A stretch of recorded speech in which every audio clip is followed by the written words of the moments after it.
إن الحمد لله نحمده ونستعينه ونستغفره ونعوذ بالله من شرور أنفسنا ومن سيئات أعمالنا من يهده الله فلا مضل له ومن يضلل فلا هادي له وأشهد أن لا إله إلا الله وحده لا شريك له وأشهد أن محمدا عبده ورسوله يا أيها الذين آمنوا اتقوا الله حق تقاته ولا تموتن إلا وأنتم مسلمون يا أيها الناس اتقوا ربكم الذي خلقكم من نفس واحدة وخلق منها زوجها وبث منهما رجالا كثيرا ونساء واتقوا الله الذي تساءلون به والأرحام إن الله كان عليكم رقيبا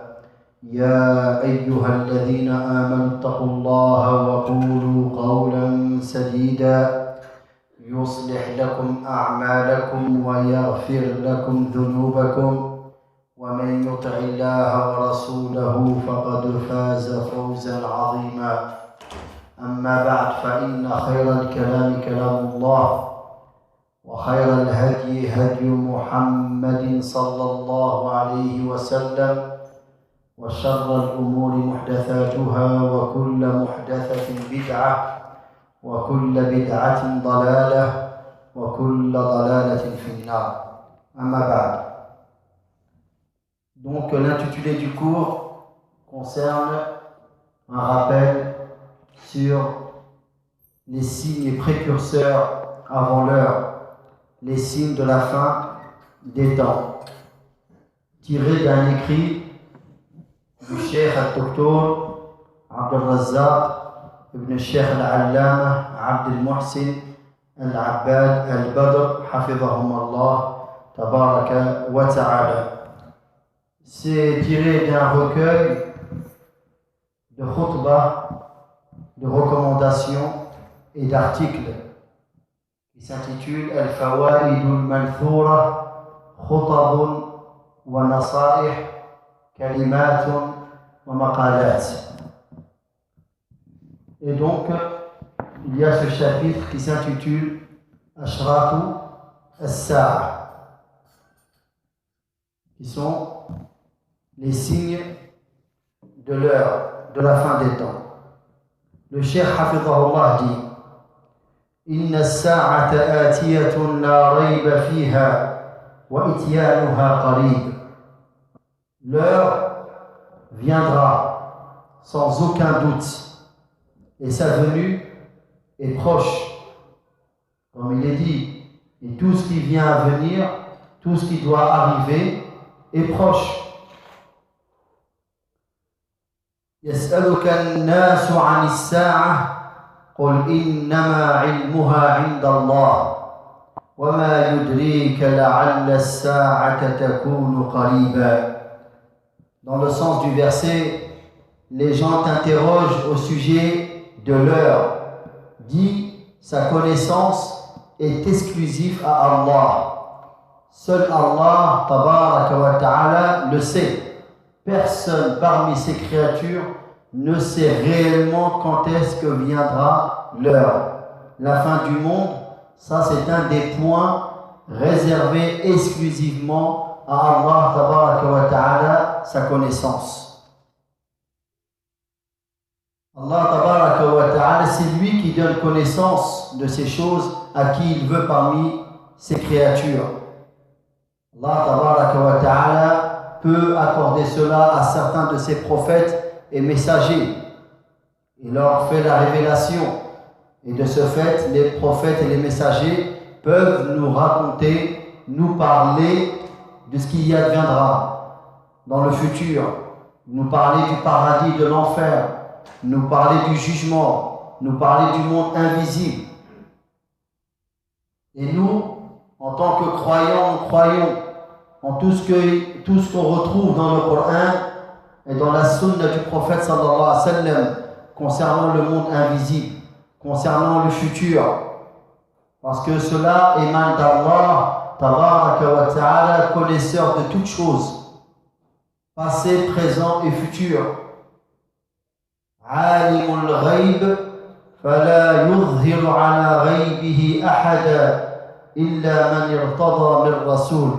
Le connaisseur de l'ghaïb, il n'en donne connaissance à personne parmi les gens, parmi les créatures, si ce n'est ceux qu'il agrée parmi les messagers. قل لا يعلم من في السماوات والأرض الغيب إلا الله وما يشعرون أيان يبعثون. 10 personnes, ni dans les cieux, ni sur terre, ne connaissent le ghaib. Et ils ne savent même pas quand est-ce qu'ils seront ressuscités. Il n'y a qu'Allah, seul et l'unique, qui connaît cela. Et le prophète sallallahu alayhi wa sallam nous parle de certains points qu'Allah s'est réservé à lui et qui n'en donne connaissance à personne, même pas aux créatures les plus rapprochées de lui, subhanahu wa ta'ala, ni un prophète envoyé, ni un ange rapproché. Mafatihul ghaib khamsun la ya'lamuhunna illa Allah.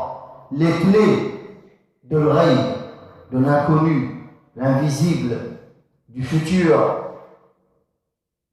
sont au nombre de 5. Ne les connaît que Allah. Comme Allah dit dans le Coran, وَعِنْدَهُ مَفَاتِحُ الْغَيْبِ لَا يَعْلَمُهَا إِلَّا هُ. Et il détient les clés. La connaissance de l'ghaib ne le sait que lui seul, subhanahu wa ta'ala. Et Allah nous dit dans le Coran ces 5 points qui sont les clés de l'ghaib. Inna Allah indahu ilmu as-sa'a wa yunazzilu al-ghayth wa ya'lamu ma fi al-arham wa ma tadri nafsun madha taksibu ghadan wa ma tadri nafsun bi ayyi ardin tamut inna Allah alimun khabir. Donc Allah il a la connaissance. Cette connaissance, elle est auprès de lui, seul, subhanahu wa ta'ala, de l'heure, quand est-ce qu'elle arrivera. Allah seul sait le moment de la descente de la pluie. Allah sait ce que contiennent les matrices, les ventres des mers. Nulle âme ne sait ce qu'elle va gagner, acquérir le lendemain. Et nulle âme ne sait sur quelle terre elle va mourir.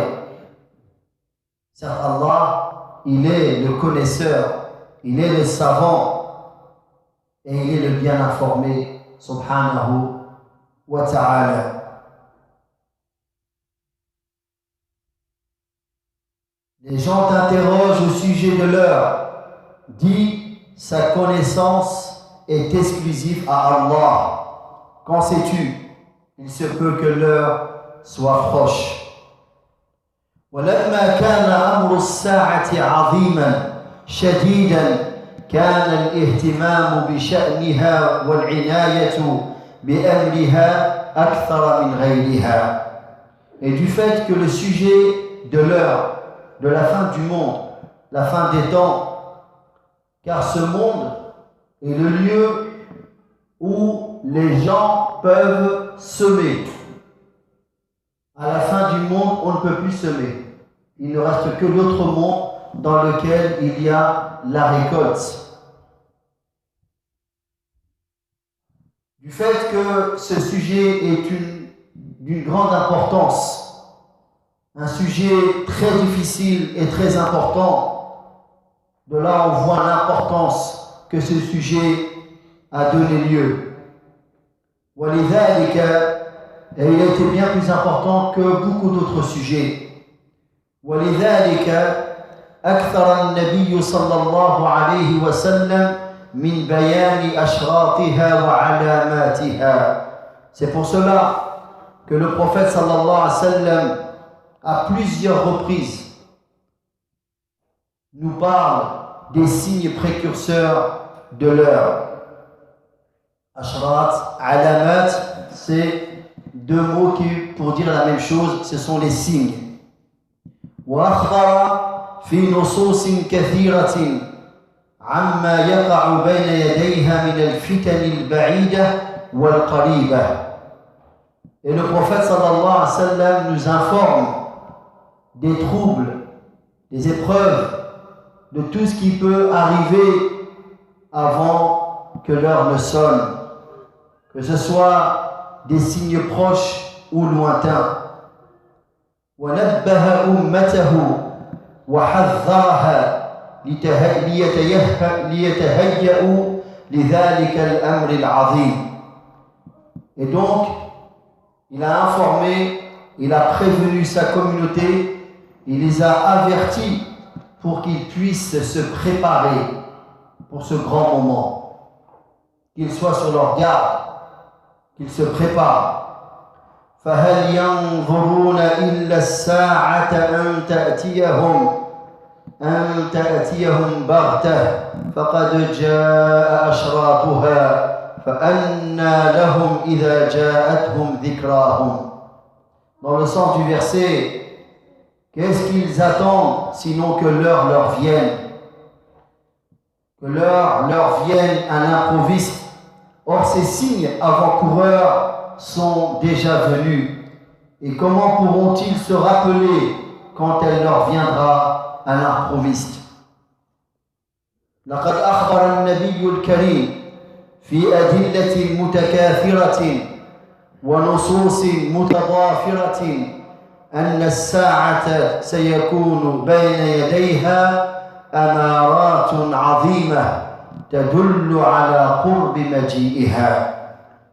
Certes, notre noble prophète sallallahu alayhi wa sallam nous informe dans beaucoup de textes, beaucoup de récits rapportés que l'heure, avant qu'elle ne sonne, elle a des signes précurseurs qui vont nous démontrer, nous prouver que le moment de la fin des temps a bien approché.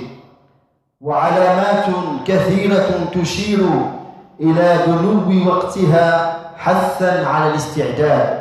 Le prophète sallallahu alayhi wa sallam nous avertit, nous informe de cela, de ces signes que lorsque les gens vont les voir arriver, sauront que l'heure est bien proche pour qu'ils puissent se préparer pour ce moment. وَدَعْوَةً إِلَى التَّهَيُّ وَالْإِنْتِبَاهِ. Et pour qu'ils soient aussi bien éveillés, car dans ce bas monde, le vivant est amené à être dans une insouciance, est amené à oublier, et donc de temps à autre il a besoin de rappel. وتحذيرا من اللهو والإعراض والغفلة. Et c'est aussi pour nous prévenir, nous avertir contre les amusements, les plaisirs, le détournement et l'insouciance. عن حذيفة بن أسيد الغفاري رضي الله عنه قال: اطلع النبي صلى الله عليه وسلم علينا ونحن نتذاكر فقال: ما تذاكرون؟ قالوا: نذكر الساعة. قال: إنها لن تقوم حتى ترون قبلها 10 آيات. فذكر الدخان والدجال والدابة وطلوع الشمس من مغربها ونزول عيسى بن مريم عليه السلام ويأجوج ومأجوج وثلاثة خسوف، خسف بالمشرق وخسف بالمغرب وخسف بجزيرة العرب، وآخر ذلك نار تخرج من اليمن تطرد الناس إلى محشرهم. رواه مسلم.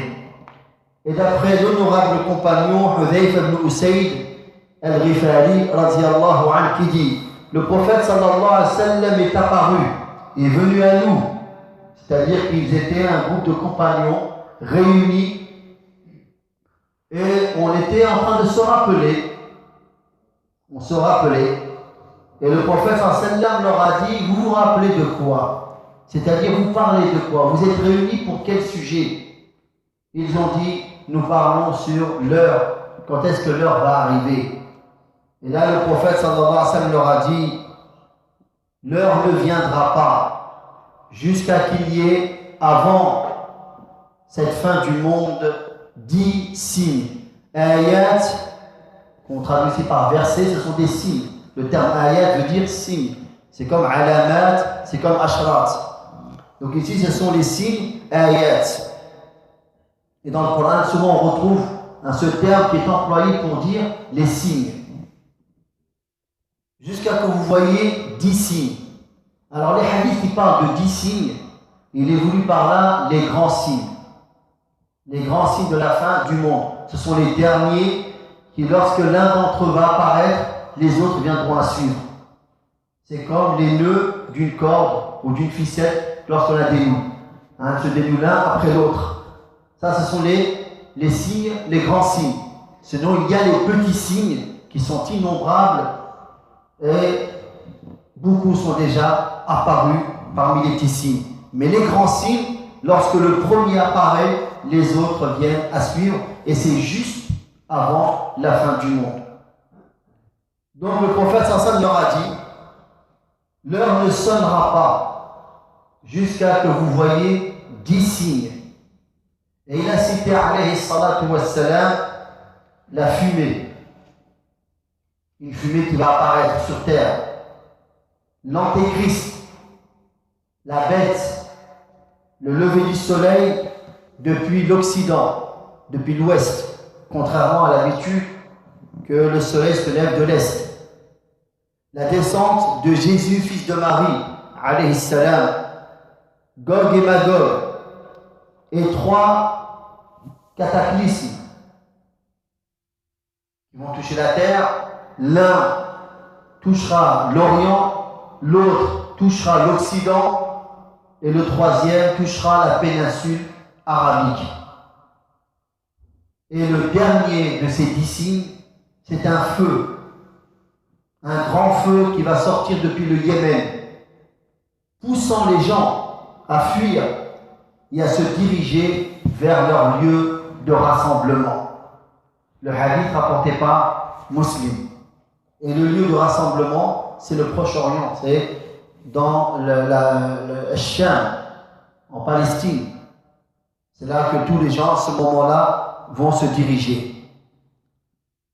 وقد دلت النصوص الواردة في ذلك على أن أمارات الساعة على 3 أنواع. Et les textes religieux rapportés à ce sujet concernant les signes précurseurs, avant-coureurs, c'est tout ce qui arrivera avant l'heure. Lorsqu'on réunit tous ces textes qui nous parlent des signes de la fin des temps, on voit que les signes sont de 3 sortes ou de 3 catégories. Amaratun ba'ida wa hiya allati qad hasalat wa intahat. Il y a des signes lointains, ce sont des signes qui ont déjà eu lieu depuis très longtemps. Kal-shiqaq al-qamar mathalan, comme lorsque la lune s'est fendue.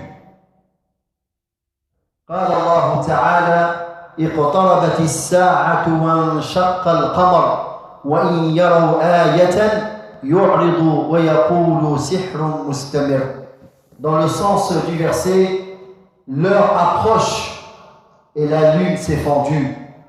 Et s'ils voient un prodige, ils s'en détournent et disent une magie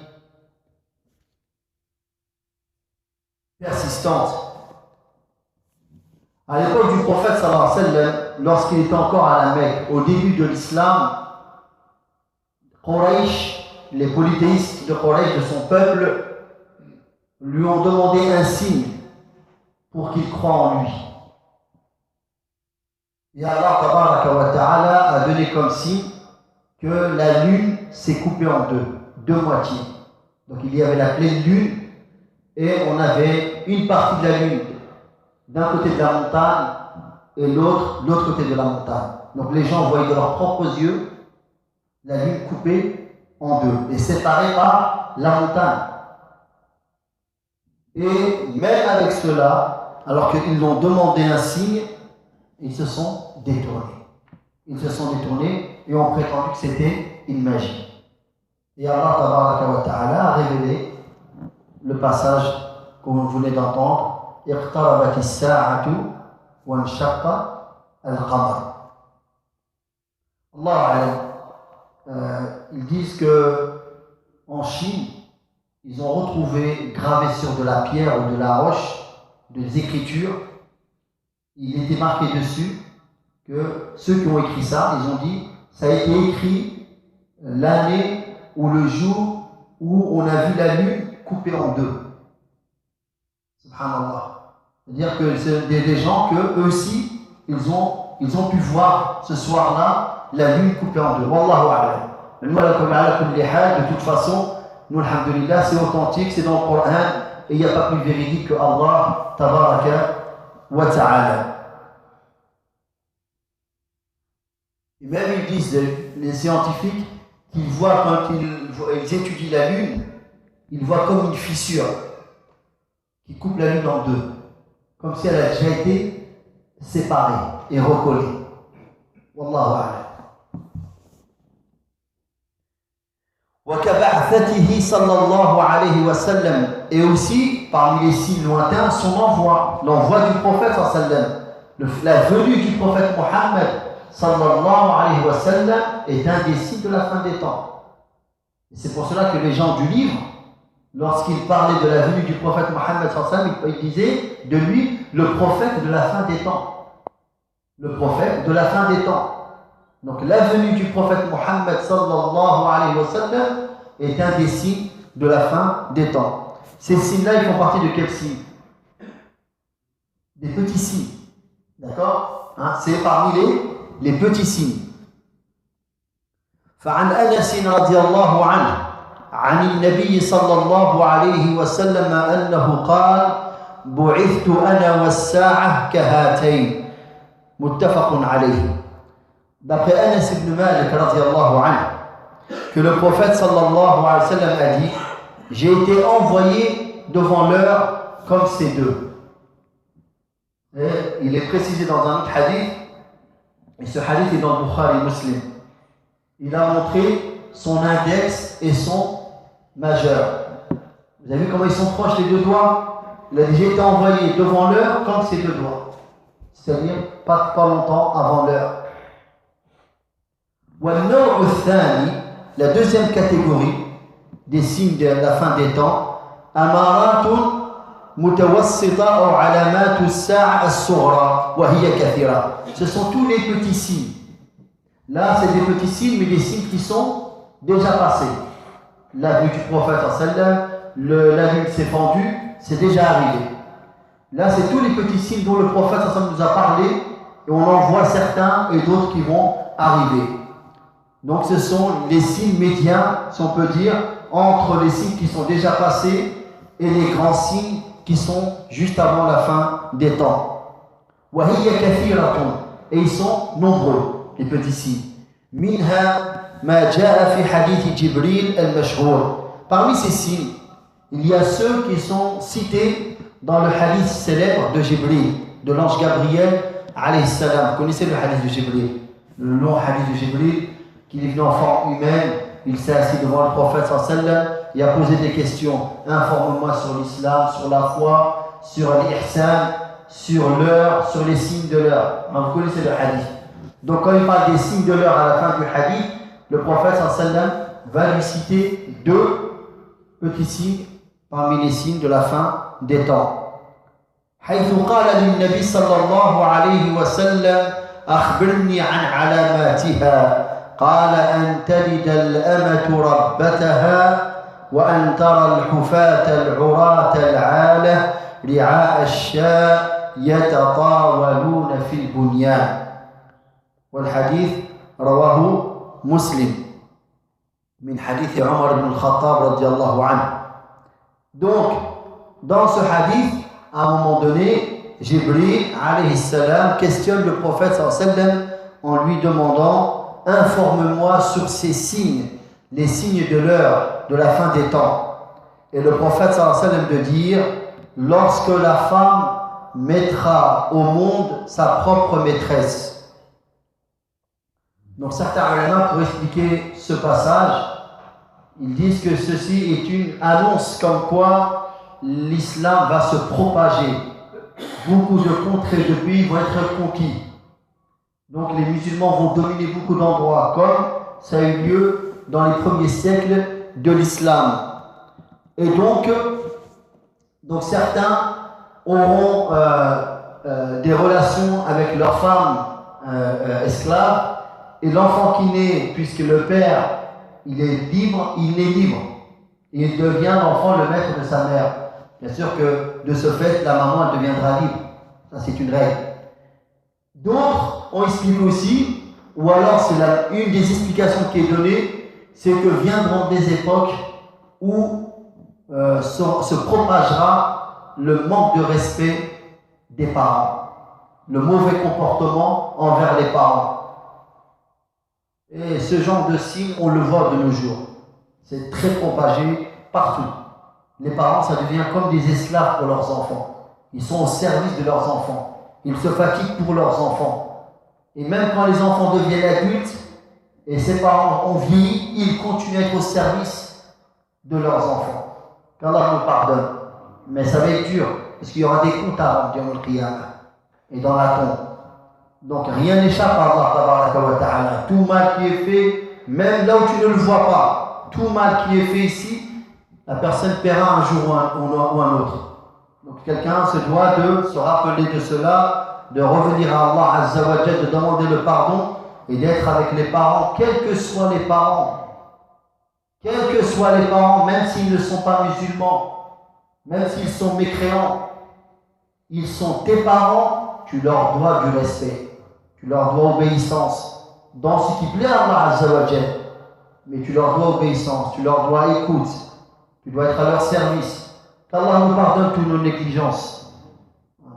La vérité elle est amère, la vérité elle est dure, mais il faut qu'elle soit dite. C'est une réalité, c'est une réalité. On voit très bien, on n'a pas besoin d'aller très loin. Dans nos propres demeures, on voit les choses. Subhanallah. Donc tout cela. Les personnes se permettent de lever la voix sur leurs parents. C'est interdit. On n'a pas le droit. C'est pas parce que tu as la vérité et lui ne l'a pas que ça te permet de lever la voix. Que dire de ceux qui insultent? Que dire de ceux qui frappent? Que dire que de ceux qui s'en prennent à leurs parents? Ils leur prennent leurs biens. C'est la mauvaise éducation. Et l'islam n'a jamais enseigné ce genre de comportement mauvais. L'islam en est innocent. Comment tu peux propager la vérité si tu n'as pas le comportement qui va avec? Subhanallah. Comment tu peux parler à tes parents d'une manière et après tu dis que tes parents n'acceptent pas la vérité? C'est très grave ce qui se passe. Donc le prophète sallam, lorsqu'il nous dit, lorsque tu verras la femme mettre au monde sa propre maîtresse, les enfants dorment, les parents sont vieux, ils ont travaillé pendant 40 ans, c'est encore eux qui prennent le caddie, qui vont faire les courses, et lui il est en train de dormir comme un roi. Et il se lève à l'heure qu'il veut, il mange à l'heure qu'il veut. Voilà. Ses copains, ses amis, garçons et filles, c'est pareil. Hein? Il passe bien avant la famille, bien avant les parents. De s'asseoir avec son papa ou sa maman, c'est lourd pour lui. De discuter avec eux, c'est lourd. Les nouveaux confidents, ce sont les copains et les copines. Ils n'ont pas grand-chose des fois à apporter. Ils n'ont pas le recul, ils n'ont pas le vécu, ils n'ont pas l'expérience de la vie. Et les gens entrent dans des sujets difficiles, des sujets qui sont familiaux, des sujets qui sont du domaine du privé. Ils vont apporter ça à des personnes étrangères et délaissent leur propre famille. Et ça, c'est très répandu, très répandu. Et le pire, c'est quand des gens sont dans la religion, étudient la religion, et il n'y en a aucun qui dit à l'autre, crains Allah. Et ils se donnent raison dans leur façon d'être. Subhanallah. Regardez Jurayj. Le prophète en parle comme un des plus grands adorateurs d'Allah. Retiré dans son monastère. Sa maman, elle arrive, elle l'appelle. Il est en prière surrogatoire. Et il dit, oh mon Seigneur, ma prière ou ma mère? Et il continue dans sa prière. Sa mère, elle voit qu'il ne répond pas, elle s'en va. Elle revient une autre fois. Elle l'interpelle. Jurayj. Il dit, oh mon Seigneur, ma prière ou ma mère? Et il reste dans sa prière. Regardez, il est dans quoi? Il est dans la prière. Il est dans l'adoration. Subhanallah. Mais que dire quand quelqu'un est dans des futilités? Que dire quand quelqu'un est dans des choses interdites? Subhanallah. Et à la troisième fois, elle a invoqué Allah contre son fils. Oh Allah, fasse qu'il vive, qu'il continue à vivre jusqu'à qu'il ait des problèmes avec une prostituée. Et il y avait une femme chez les Banu Israël très belle, que beaucoup de gens essayaient de l'approcher. Et un jour, avec des personnes, ils ont discuté sur Jurayj et son adoration. Elle a minimisé la place de Jurayj. Et elle a dit qu'il est comme tout le monde. Moi, je peux le détourner. Et elle est partie, elle a essayé, elle n'a pas pu. Elle est sortie du monastère. Le premier homme qu'elle a trouvé, elle a couché avec lui. Et elle est tombée enceinte. Donc les gens lui ont demandé, d'où as-tu eu cet enfant? Elle a dit, c'est le jour où je suis parti voir Jurayj. Ils s'en sont pris à son monastère, ils l'ont brûlé et ils l'ont emmené pour l'exécuter. Lui faire du mal. Et il leur a dit, laissez-moi pour m'approcher de l'enfant. Et ça, c'est un des miracles qui a eu lieu, c'est que c'est un des bébés qui a parlé au berceau. Et il lui a dit, en appuyant son doigt sur son ventre nombril, ô enfant, qui est ton père? Il a dit, c'est lui là-bas. Il a montré, c'est qui son père? C'est lui. Et là, ils ont demandé pardon, ils lui ont demandé de reconstruire ton monastère en or. Il a dit non, reconstruisez-le comme il était. Comme il était, il n'y a pas besoin. C'est pour dire quoi? Le fait que Jurayj n'a pas répondu à sa mère elle a fait une dua contre lui. C'est ça que les ulama disent que lorsque tu es dans une prière surrogatoire et que tes parents t'appellent, tu quittes ta prière et tu vas répondre à tes parents. Prière surrogatoire. Pourquoi? Parce que répondre à leur appel est un devoir, une obligation. Et cette prière, elle n'est que surrogatoire. Elle n'est pas obligatoire. Donc ça, c'est très important et le rappel est bénéfique pour les croyants. Et la satisfaction d'Allah, elle est dans la satisfaction des parents. Et la colère d'Allah est dans la colère des parents. Donc, si vous voulez de la bénédiction, vous voulez du bien, eh bien, celui qui a encore ses parents ou l'un de ses parents, il sait où est-ce qu'il peut trouver ça. Même partir dans le combat, dans le sentier d'Allah, le prophète sallam demandait qu'il y ait l'acceptation, la permission donnée des parents. Et il a dit à l'un d'entre eux, des compagnons, va auprès de ta mère et reste auprès d'elle, car c'est là où il y a le paradis. C'est très important les parents. Un homme au Yémen, il croit en l'islam, en Allah et en son prophète Mohammed sallallahu alayhi wa sallam. Et le prophète est encore vivant. Et il veut aller rejoindre le prophète à midi. Mais il a une maman et il est tellement respectueux de sa mère qu'il n'a pas pu la quitter. Le prophète sallallahu alayhi wa sallam informe les compagnons. Allah tabaraka wa ta'ala ilmul ghayb. Allah tabaraka wa ta'ala dit en parle à son prophète. Et le prophète le dit à ses compagnons. Il y a un homme au Yémen. Ce qui l'a empêché de venir à moi, c'est le respect qu'il a pour sa maman. Et il est resté tant qu'elle a besoin de lui, il est resté auprès d'elle. Alors qu'il aurait pu devenir un compagnon. Et le prophète sallallahu alayhi wa sallam a dit, si l'un d'entre vous, deux compagnons, vient le rencontrer, demandez-lui de vous faire des doigts, car ces doigts sont exaucés. Il fait la doigt, Allah lui exauce, il lui donne ce qu'il demande. Comment il s'appelle? Uwais al-Qarni. On l'appelle Sayyidut Tabi'in, le maître des Tabi'in. Et durant le califat de Omar ibn Khattab, radiallahu anhu, Omar, lorsqu'il va voir des délégations venir pour le pèlerinage du Yémen, il va demander à ces délégations, à ces groupes de gens, y a-t-il parmi vous Uwais? Jusqu'à qu'il va le trouver. Il va lui raconter ce qu'a dit le prophète sallallahu à son sujet.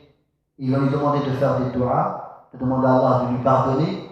Il va dire, je vais te le faire, mais je ne le fais plus pour personne après toi.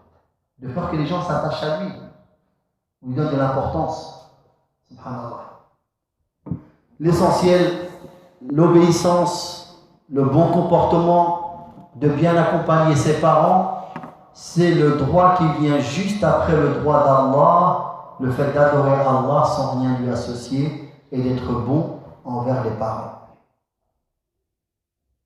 Et la désobéissance, le mauvais comportement, la mauvaise compagnie donnée aux parents, elle vient juste après le pire des crimes qui est le polythéisme, d'associer à Allah tabaraka wa ta'ala. Et que tu vas voir des gens va nu-pieds. Ce sont les gens qui n'ont pas de chaussures, pas de sandales, ils marchent pieds nus. Ils sont pratiquement nus, ils n'ont pas beaucoup de vêtements, ils ont à peine de quoi se couvrir. Ils sont pauvres. Al-ala, al-hufat, pieds nus. Al-ura, ce sont les gens qui sont nus. Mais là, pratiquement nus. Ils n'ont pas grand-chose à se mettre sur le corps. Al-ala, des pauvres. C'est le pluriel de a'i. Dans le Coran, on a quoi? Wa wajadaka a'ilan fa'aghna. Et il t'a trouvé pauvre et il t'a enrichi. Ala, c'est pauvre. Les aasha, des bergers, de chèvres, de troupeaux d'ovins, de brebis, ils sont dans cette situation. C'était des bédouins dans le désert qui n'avaient rien et ils se retrouvent à se concurrencer dans les constructions. La construction des immeubles, les uns plus hauts que les autres. Ce signe-là ne veut pas dire que cette chose est interdite. Il n'est pas interdit à quelqu'un d'être pauvre, puis un jour de devenir riche. De même qu'il n'est pas interdit à une personne de construire un immeuble de plusieurs étages. C'est seulement lorsque c'est cette catégorie de gens, vous allez les voir changer de situation, d'état, et devenir des gens qui se concurrencent dans les constructions, alors qu'il n'y a pas très longtemps, c'était des bédouins dans le désert qui n'avaient pas grand-chose. Et bien ça, c'est un des signes de la fin des temps. Et ça, dans la péninsule arabique, on le voit. Il y a eu 40 ou 50 ans en arrière, des régions qui étaient désertiques, des gens qui vivaient dans des tentes avec des chameaux et qui n'avaient pas grand-chose. Et aujourd'hui, c'est des gratte-ciel qu'il y a. Et tous les jours, on entend qu'un immeuble construit plus haut que l'autre. Ouais. Mais ce n'est pas une chose interdite, c'est seulement lorsque cela viendra à arriver, c'est un des signes de la fin des temps. Le hadith de Jibril est rapporté par Muslim d'après Omar ibn al-Khattab radiyallahu anhu. وعن أنس رضي الله عنه قال رسول الله صلى الله عليه وسلم إن من أشراط الساعة أن يرفع العلم ويثبت الجهل ويشرب الخمر ويظهر الزنا متفق عليه. D'après Anas ibn Malik radiyallahu anhu, que le prophète sallallahu alayhi wa sallam a dit fait partie des signes de l'heure que la science soit levée, elle disparaît et prenne place, se propage à la place de cette science, l'ignorance se propage chez les gens. Les gens s'adonnent à la consommation de l'alcool et du vin et apparaîtra la fornication et l'adultère. وعن عبد الله بن مسعود رضي الله عنه وأبي موسى الأشعري رضي الله عنه قال النبي صلى الله عليه وسلم إن بين يدي الساعة لأياما ينزل فيها الجهل ويرفع فيها العلم ويكثر فيها الهرج والهرج القتل. Et d'après Abdullah ibn Mas'ud, et Abu Musa al-Ash'ari radiyallahu anhuma qui disent le prophète sallallahu alayhi wa sallam a dit avant que l'heure ne vienne ou ne sonne, il y aura des jours, des périodes où l'ignorance viendra à prendre place, à se propager et la science, le savoir sera levé et al-harj se propagera. Et al-harj, c'est les assassinats et la tuerie. Allah nous préserve de tout mal. Rapporté par Al-Bukhari et Muslim. وعن أنس بن مالك رضي الله عنه قال قال رسول الله صلى الله عليه وسلم إن من أشراط الساعة الفحش والتفحش وقطيعة الأرحام وائتمان الخائن وتخوين الأمين رواه البزار في كشف الأستار وصححه لغيره الألباني في الصحيحة. Et d'après Anas ibn Malik radiyallahu anhu qui dit, le prophète sallallahu alayhi wa sallam a dit, parmi les signes de la fin des temps que apparaîtront al-fuhsh, c'est la turpitude. Al-fuhsh, c'est le grand mal comme la fornication, l'adultère, toutes ces choses qui sont mauvaises. De même que les grossièretés, le fait de mal parler, d'avoir un mauvais langage, de parler avec des insultes, des gros mots, de couper les liens de famille. Ça, c'est très grave, hein, parmi des grands péchés. Et combien de gens sont dedans? Après, les gens s'étonnent pourquoi il n'y a pas de baraka dans leur vie. Même un kafir qui préserve ses liens de famille, il trouve sa vie allongée et il trouve gagner beaucoup de choses dans cette vie ici-bas.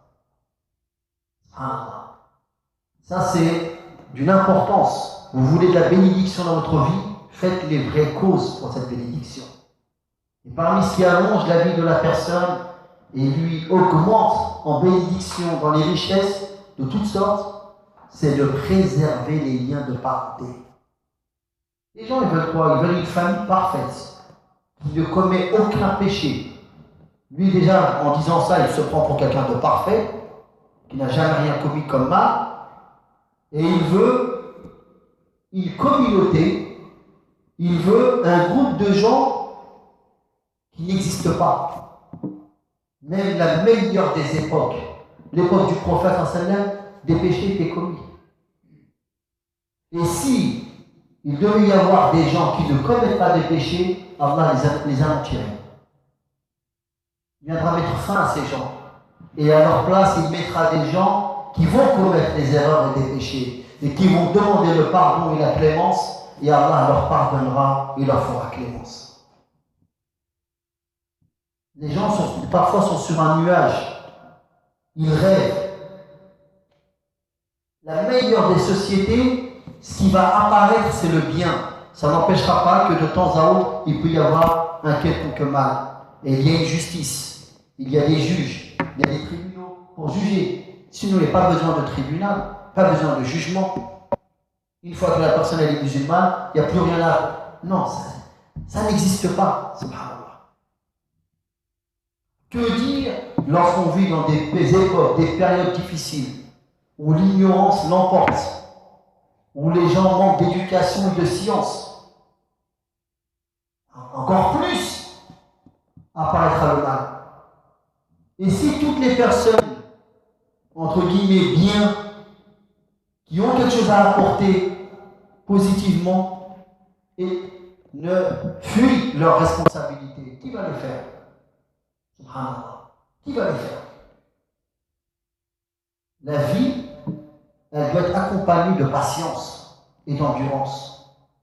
La patience et l'endurance, sa récompense, elle est lourde.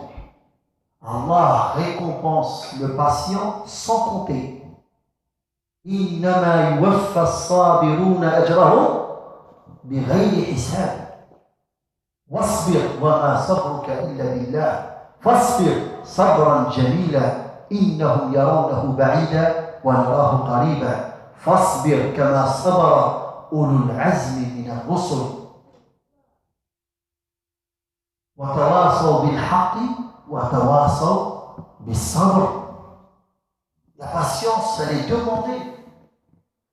Et celui qui s'efforce à avoir de la patience, Allah va lui donner la patience. وَمَنْ يَتَصَبَّرْ يُصَبِّرْهُ اللَّهُ.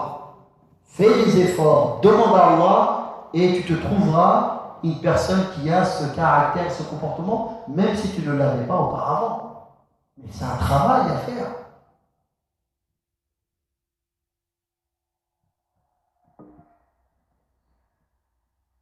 Donc, de préserver les liens de parenté, même lorsque les personnes ne sont pas musulmanes, ton papa, ta maman, tes oncles, tes tantes, tes grands-parents, ses proches parents, ça reste tes proches parents.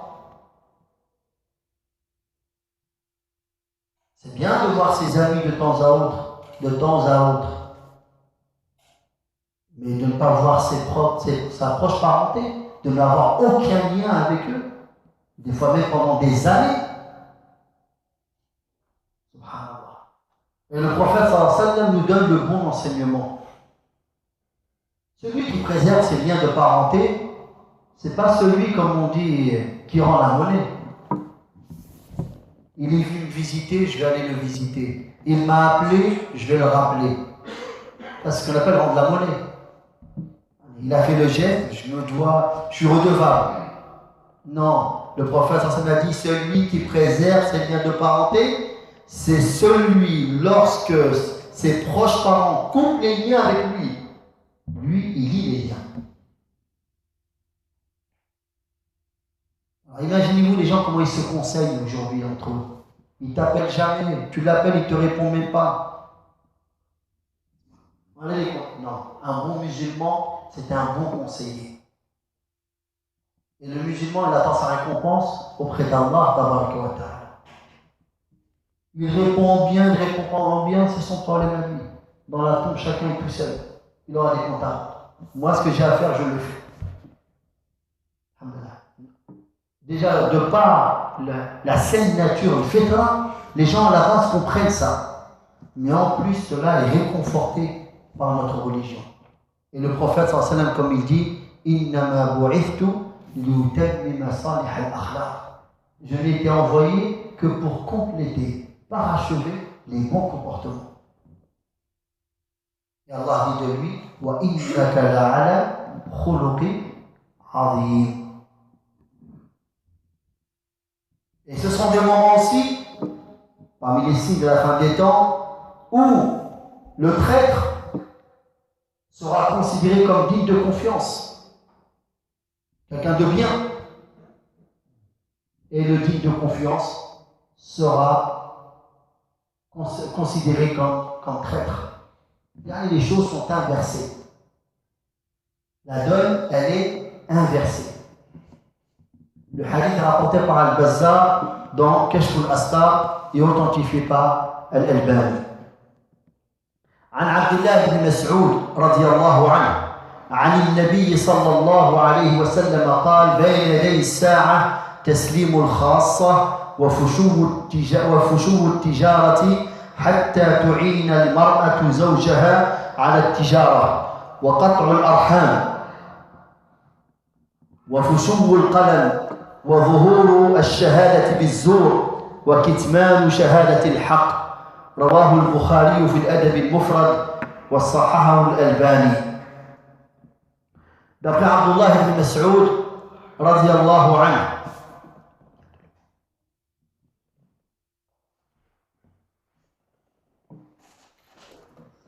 d'après Abdullah ibn Mas'ud,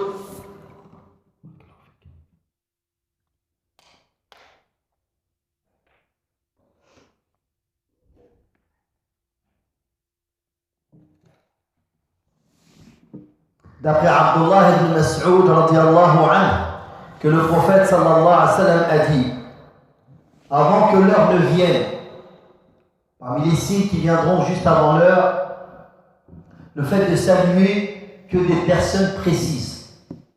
Taslim al-khassa. Que certaines personnes. C'est-à-dire que les gens vont se contenter de saluer, de passer le salam qu'à ceux qu'ils connaissent.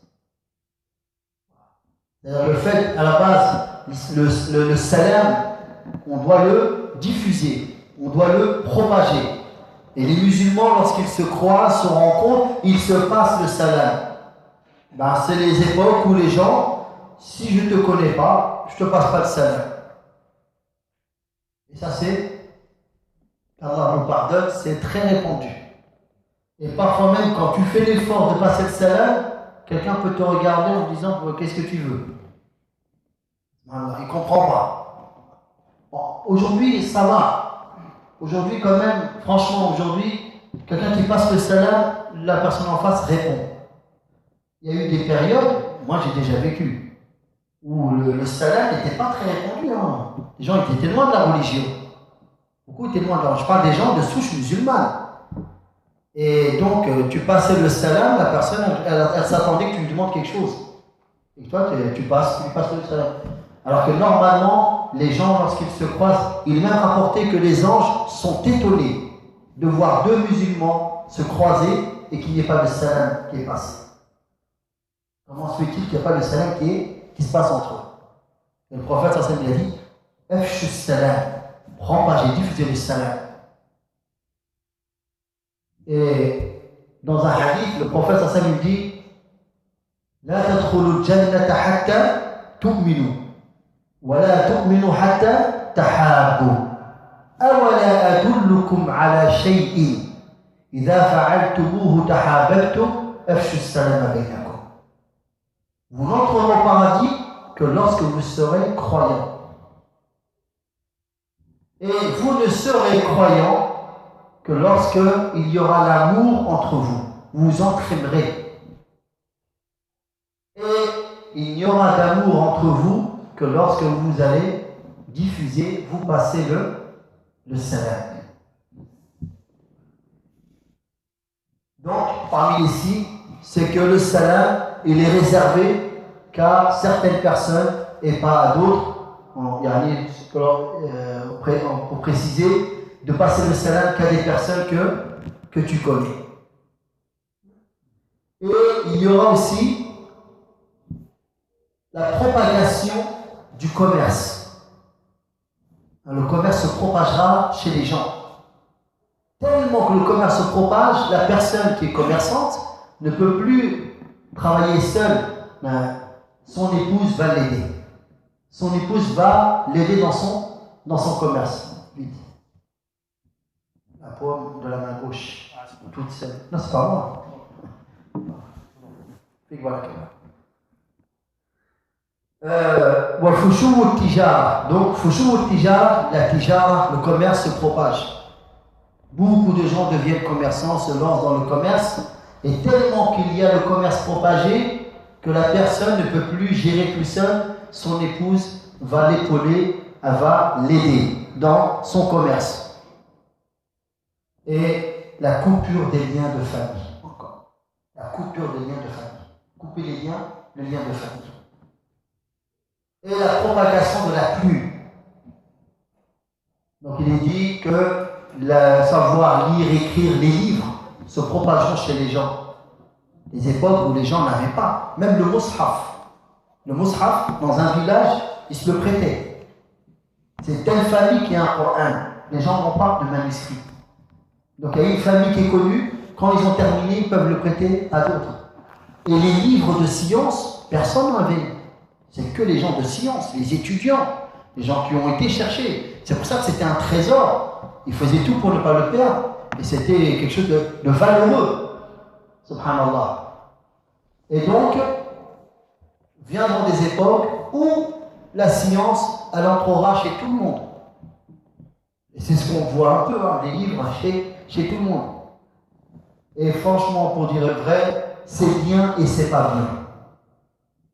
C'est bien que ça soit à la portée des gens, mais à quel prix? La science n'a plus, elle perd de sa valeur. Ça perd de sa valeur. Et beaucoup de ces livres, en réalité, ne deviennent que des décors. sur les étagères.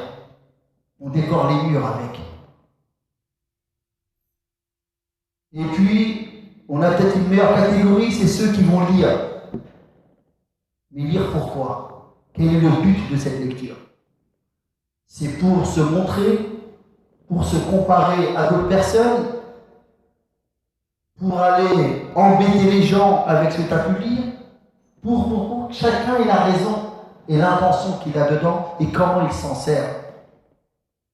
Et qui réellement, il profite de ce qu'il a pour pouvoir se préserver et pouvoir aussi aider les gens avec ce savoir de la meilleure manière. Et les livres à eux seuls ne peuvent réellement servir que des gens qui ont des bases, des gens qui ont étudié, des gens qui ont des fondements, qui eux, ces livres-là vont leur servir.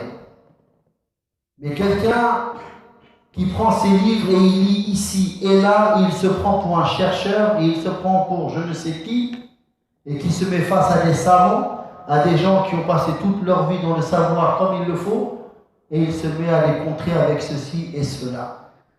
Donc, c'est à double tranchant, en réalité. C'est à double tranchant. Donc, la propagation de la plume, les livres de science entreront dans les demeures. Il y a aussi l'apparition et la propagation du faux témoignage. Le faux témoignage.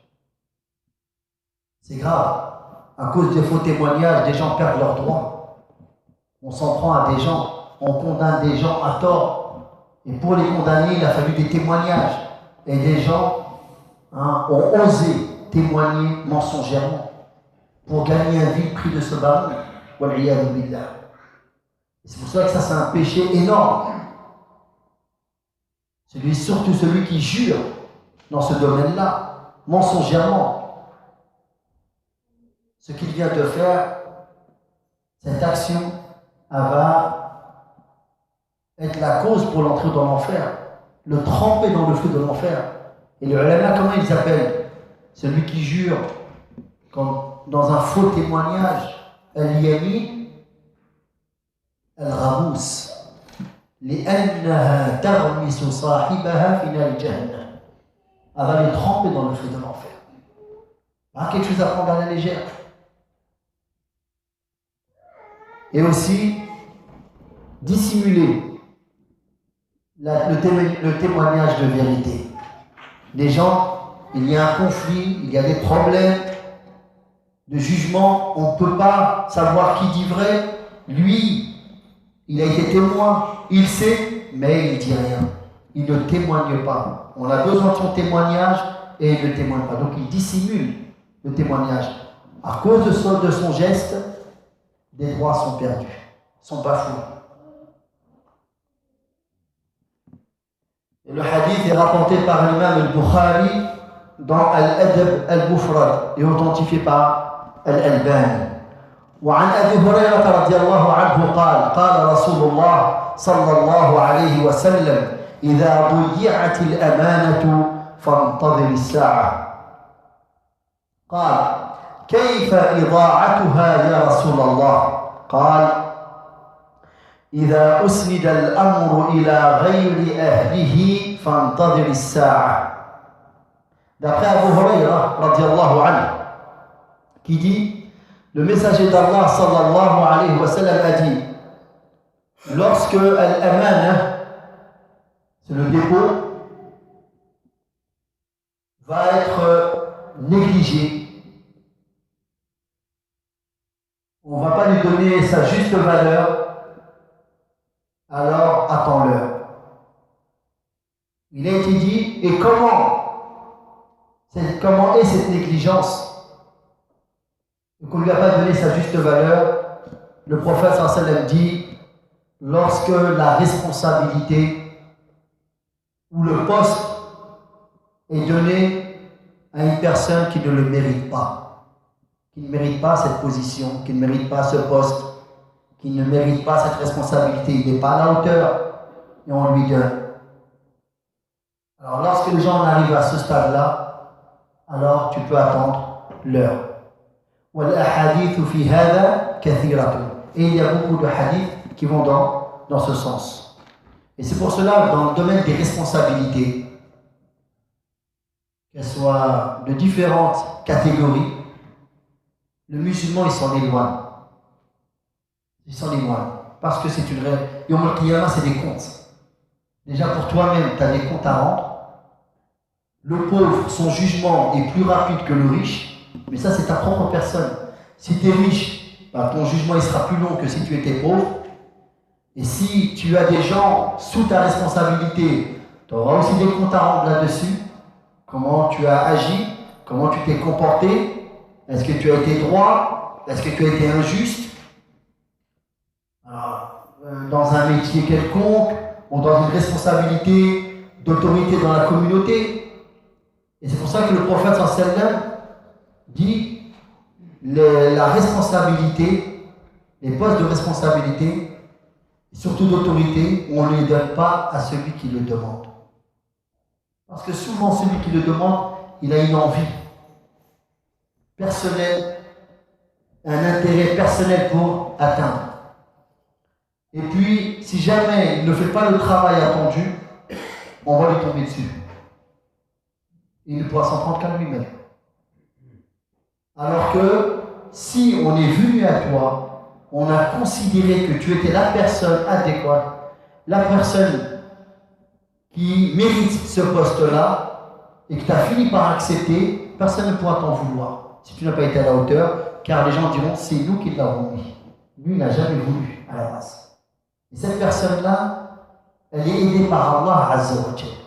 Parce que lui ne l'a pas demandé, mais lorsqu'on a insisté, on a poussé à le prendre, il a fini par le prendre. Comme il a pu gérer les choses, donc lui il va être aidé, contrairement au premier.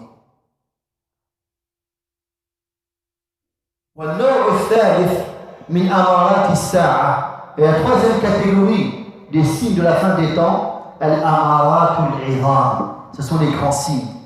وهي الأمارات الكبيرة التي تظهر قبل قيام الساعة عند دنوها. Et ce sont les grands signes de la fin des temps qui apparaîtront juste avant que l'heure sonne. Là, ça y est, il ne reste plus beaucoup de temps avant que l'heure sonne, apparaissent ces grands signes. كخروج الدجال, comme la sortie de l'Antéchrist. والمسيح ابن مريم, et la descente de Jésus, fils de Marie, alayhi salam. Et Al-Mahdi. Al-Mahdi qui est un homme descendant de la famille du prophète sallam, qui viendra dans la fin des temps et qui va gouverner. وطلوع الشمس من مغربها, et le lever du soleil depuis l'Occident. وغيرها, et d'autres signes. وقد مر معنا حديث حذيفة بن أسيد رضي الله عنه في عد تلك العلامات. Et on a vu précédemment le hadith de Hudhayfa ibn Usayd al-Ghifari radiyallahu anhu, dans lequel le prophète sallam a cité les grands signes de la fin des temps. وورد في بيانها أحاديث عديدة, et beaucoup de hadiths ont été rapportés à ce sujet qui viennent à clarifier et à nous parler de ces grands signes. ومن شأن هذه العلامات العظام أنها إذا ظهرت واحدة منهن تتابعن بعدها. Et ce qu'il faut à préciser, c'est que ces grands signes de la fin des temps, c'est que lorsque l'un d'entre eux viendra apparaître, les autres viendront à suivre juste derrière. ولم ينفع حينئذ نفسا إيمانها لم تكن آمنت من قبل. Et lorsque ces grands signes apparaissent, et bien, si quelqu'un dit maintenant je crois à ce moment-là, sa foi ne lui sera pas bénéfique ni profitable. C'est trop tard. Il fallait qu'il croie avant ces grands signes de la fin des temps. هل ينظرون إلا أن تأتيهم الملائكة أو يأتي ربك أو يأتي بعض آيات ربك يوم يأتي بعض آيات ربك لا ينفع نفسا إيمانها لم تكن آمنت من قبل أو كسبت في إيمانها خيرا قل انتظروا إنا منتظرون. Dans le sens des versets, Allah nous dit Qu'attend-il? Que les anges leur viennent, que vienne ton Seigneur, ou que viennent certains signes de ton Seigneur. Le jour où certains signes de ton Seigneur viendront, la foi en lui ne profitera à aucune âme qui n'avait pas cru auparavant ou qui n'avait acquis aucun mérite de sa croyance. Dis, attendez, nous attendons, nous aussi. عن أبي هريرة رضي الله عنه قال رسول الله صلى الله عليه وسلم ثلاث إذا خرجنا لا ينفع نفسا إيمانها لم تكن آمنت من قبل أو كسبت في إيمانها خيرا طلوع الشمس من مغربها والدجال ودابة الأرض رواه مسلم وأحمد. D'après Abu Hurayra radiallahu anhu, que le messager d'Allah sallallahu alayhi wa sallam a dit 3 signes lorsqu'ils sortiront, lorsqu'ils apparaîtront, aucune âme, la foi ne sera utile pour aucune âme qui n'a pas cru auparavant ou qui n'a pas fait de bonnes actions auparavant. Le lever du soleil depuis l'Occident, la sortie de l'Antéchrist et la sortie de la terre de la bête. Le hadith rapporté par Muslim et Ahmed. وإن أعظم هذه العلامات وأشدها فتنة خروج المسيح الدجال أعاذنا الله وإياكم من فتنته. Et le plus grand de ces signes et l'épreuve la plus dure à vivre, c'est la sortie de l'Antéchrist. Qu'Allah nous protège tous ainsi que vous de ces épreuves. عن عمران بن حسين رضي الله عنه قال سمعت رسول الله صلى الله عليه وسلم يقول ما بين خلق آدم إلى قيام الساعة ما بين خلق آدم إلى قيام الساعة أمر أكبر من الدجال رواه مسلم. D'après Imran ibn Hussein radiallahu anhu, qui dit, j'ai entendu le messager d'Allah sallallahu alayhi wa sallam dire, il n'y a pas depuis la création de Adam jusqu'à que leur sonne une chose bien plus difficile, plus dure que la sortie de l'Antéchrist, rapporté par Muslim. ولذلك كان صلى الله عليه وسلم يحذر أمته منه ويأمرهم بالاستعاذة من فتنته مطلقا وأدبار الصلوات المكتوبة. C'est pour cela que le prophète sallallahu alayhi wa sallam prévenait, mettait en garde contre l'Antéchrist et ordonnait à la communauté, aux musulmans, de chercher protection, de demander à Allah de les protéger contre les épreuves, contre le mal de l'Antéchrist, en tout moment, et précisément après chaque prière, à la fin de chaque prière obligatoire. Tu connais? Vas-y.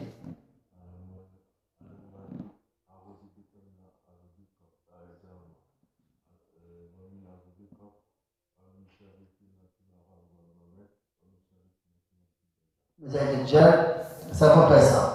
Donc, c'est lorsque le prophète sallam nous demande de demander protection contre 4 choses avant le salam, après le tashahhud. Quand on finit le tashahhud, on a fini le tahiyyat, on a fini salat ibrahimiyya, on demande la protection d'Allah contre 4 choses. Et certains savants disent que de formuler cette demande de protection, c'est un acte obligatoire dans la prière. Parce qu'il y a eu l'ordre du prophète sallallahu. Le prophète a demandé qu'on le fasse. Allahumma inni a'udhu bika min adhab jahannam wa min adhab al-qabr wa min fitnati al-mahya wal mamat wa min sharri fitnati al-masih ad-dajjal. Donc chaque prière, le musulman demande la protection d'Allah et dedans il y a la demande de protection contre l'Antéchrist. وكان يخبر عن الأنبياء قبله أنهم كانوا يحذرون أممهم من فتنته. Et le prophète sallallahu alayhi wa sallam nous informe que tous les prophètes avant lui ont mis en garde leur peuple contre l'Antéchrist. Il n'y a pas un prophète qui n'a pas averti contre l'Antéchrist.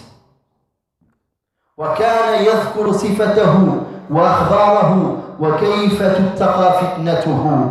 Et le prophète sallallahu alayhi wa sallam nous informe aussi dans ses hadiths de la description de l'Antéchrist, pour le reconnaître si jamais on le voit, et certains de ses récits, et comment se prémunir de son mal, comment être préservé de son mal. Vu comment des gens aujourd'hui tombent dans des pièges de leurs propres mains, leurs propres chefs, ils allument Internet, ils vont, j'écoute un tel, ils croient qu'ils ont la protection qu'il faut, subhanallah, ils se croient, ils ne savent pas que le prophète sallam demandait à Allah de le protéger, de s'en remettre à sa propre personne, même pas le moment du clignement de l'œil. Le prophète, le meilleur des hommes, l'homme le plus pieux et le plus connaisseur d'Allah, invoque Allah de le protéger.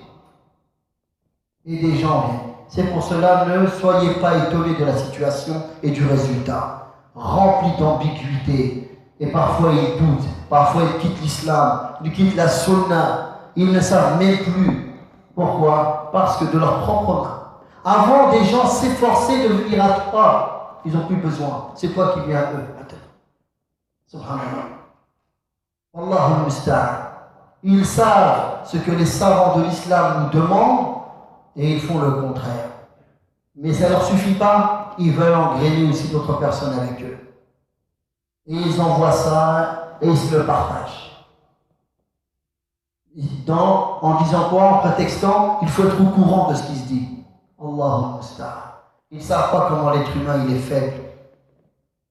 Facile entre les ambiguïtés, plus difficile de les faire sortir. Allah nous préserve de tout mal. Alors quand l'Antéchrist va arriver, quand l'Antéchrist il va dire à des gens, vous croyez en moi? Ils vont dire oui. La pluie va tomber, les récoltes, les animaux, tout ce qu'il faut pour manger et boire. Et lorsqu'il arrive à des gens, vous croyez en moi? Non, tu es l'Antéchrist, on mécroit en toi. C'est la sécheresse qui les touche, c'est la famine qui les touche. Combien de gens vont dire, mais non, c'est bien la preuve qu'il dit vrai. Subhanallah. Donc il va, comme on dit, endormir les gens avec ces choses-là. Mais combien vont tomber dans le piège? Des familles seront obligées d'enfermer, d'attacher leurs enfants pour ne pas qu'ils, ou leurs femmes pour pas qu'ils ne rejoignent l'Antéchrist. Subhanallah. Tellement qu'il va être attirant.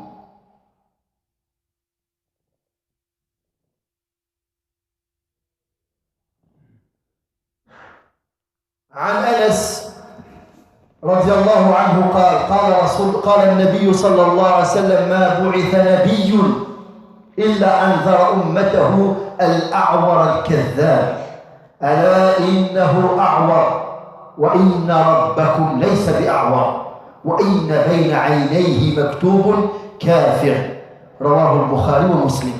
D'après Anas ibn Malik radiyallahu anhu, que le prophète sallallahu alayhi wa sallam a dit: il n'y a pas un prophète qui fut envoyé sans qu'il n'ait averti sa communauté contre le borgne menteur. Le grand menteur borgne. Ça, c'est la description de qui? De Dajjal, de l'Antéchrist. Car il est borgne. Il n'a qu'un œil à moitié ouvert avec lequel il voit. Et l'autre œil, il ne voit pas avec. Il est borgne et votre Seigneur n'est pas borgne. Parce que lui, il va se dire Seigneur. Il finira par dire aux gens qu'il est le Seigneur. Et votre Seigneur n'est pas borgne. Et entre ses yeux est écrit Kafir. Tout musulman, bon croyant, le verra écrit entre ses yeux.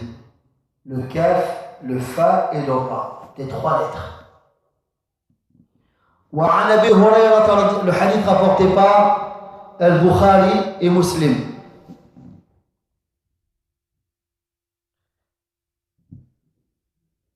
Le hadith d'avant de Imran ibn Hussein, il est rapporté que par Muslim. Je ne sais pas si j'avais bien précisé.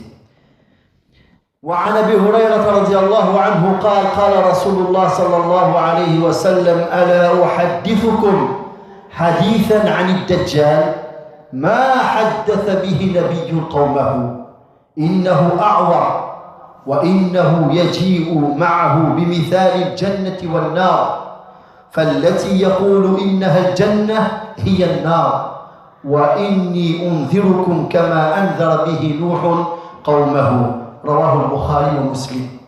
D'après Abu Huraira radiallahu anhu qui dit, le messager d'Allah sallallahu alayhi wa sallam a dit, ne vais-je pas vous parler, vous citer une parole concernant l'Antéchrist? Aucun prophète n'a dit ses propos à son peuple concernant l'Antéchrist. Ils en ont parlé, mais le prophète sallallahu alayhi wa sallam va donner des choses que d'autres n'ont pas données. Il est borgne et il viendra avec ce qui ressemble à un jardin et un feu. On pourrait traduire par un paradis et un feu, mais un jardin et un feu. Ce qu'il présente comme étant un jardin, c'est le feu. N'entrez pas dedans. Si vous entrez dedans, vous allez brûler. Et ce qui vous présente comme étant le feu, lui va vouloir jeter les gens dedans. Il va les jeter dedans, ça sera un jardin pour eux, et non pas le feu. Et je vous avertis, mets en garde contre lui, comme a mis en garde et averti contre lui le prophète Nuh lorsqu'il a averti son peuple. Le hadith rapporté par Al-Bukhari et Muslim. وعن عمران ibn Hussein radiallahu anhu. Donc vous voyez, même le prophète Nuh alayhi salam, le deuxième père de l'humanité, on l'appelle le deuxième père de l'humanité. Même lui à son époque, Noé alayhi salam a mis en garde son peuple contre l'antéchrist. وعن عمران بن حسين رضي الله عنه عن النبي صلى الله عليه وسلم قال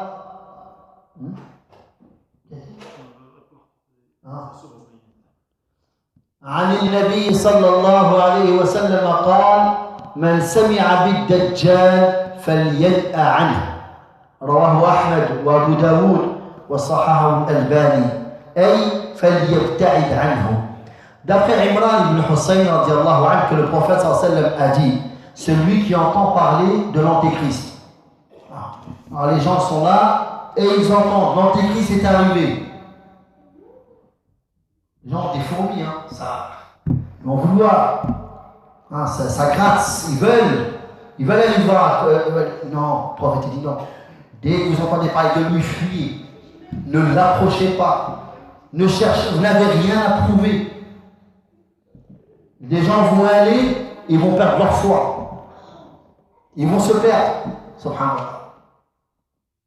Ne soyez pas des cobayes. Éloignez-vous. Le prophète sallallahu alayhi wa sallam, il a dit, lorsque vous entendez parler de l'antéchrist, alors éloignez-vous-en. Vous en éloignez complètement. Le hadith rapporté par Ahmed et Abu Daoud est authentifié par Al-Albani. Puis le cheikh termine par cette dua, Allahumma a'idhna min al-fitani kulliha wa ash-shururi jami'iha. Allahumma inna na'udhu bika min 'adhabi jahannam wa 'adhabi al-qabr wa fitnati al-mahya wal-mamat wa fitnati al-masih ad-dajjal. Amin.